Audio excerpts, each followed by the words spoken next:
तो आज हम देखेंगे रूफ लाइट को कनेक्टर के साथ कैसे कनेक्ट किया जाता है। तो ये हमारा कनेक्टर है, यहाँ पर इसका लॉक होता है, ट्रांसफर की मदद से यहाँ से ओपन करेंगे और यहाँ पर इसके 2 पॉइंट होते हैं।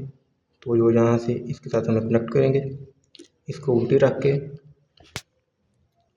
याद रखेंगे इसको यहाँ से प्रॉपरली कनेक्ट करें। तो इसमें बाद का आता है लूजिंग होने की वजह से ये इसके साथ प्रॉपरली कनेक्ट नहीं होता, जिसकी वजह से हमारी रूफ लाइट नहीं चलती। तो आप इसकी पोजीशन को यहाँ से एडजस्ट कर सकते हैं या फिर यहाँ पर तार का टुकड़ा रख कर टाइट कर सकते हैं। बाद का स्पार्किंग होने की वजह से ये जल भी जाती है। और इसको जब भी आप काटें तो यहाँ पर इसका 1 मीटर के बाद इसका पॉइंट आता है, ये देखें यहाँ पर इसका पॉइंट है, यहाँ से हमेशा काटें। और जब अगला कनेक्टर लगाएं तो याद रखें कि जो सिरा कोयल का शुरू वाला हो उसी से शुरू करें। यहाँ से शुरू करेंगे तो आगे चलते जाएंगे, ना कि अगर यहाँ पे इसकी पिछली साइड पे कनेक्टर लगाने की कोशिश करेंगे तो ये नहीं चलेगी। तो इसकी टेस्टिंग करते हैं।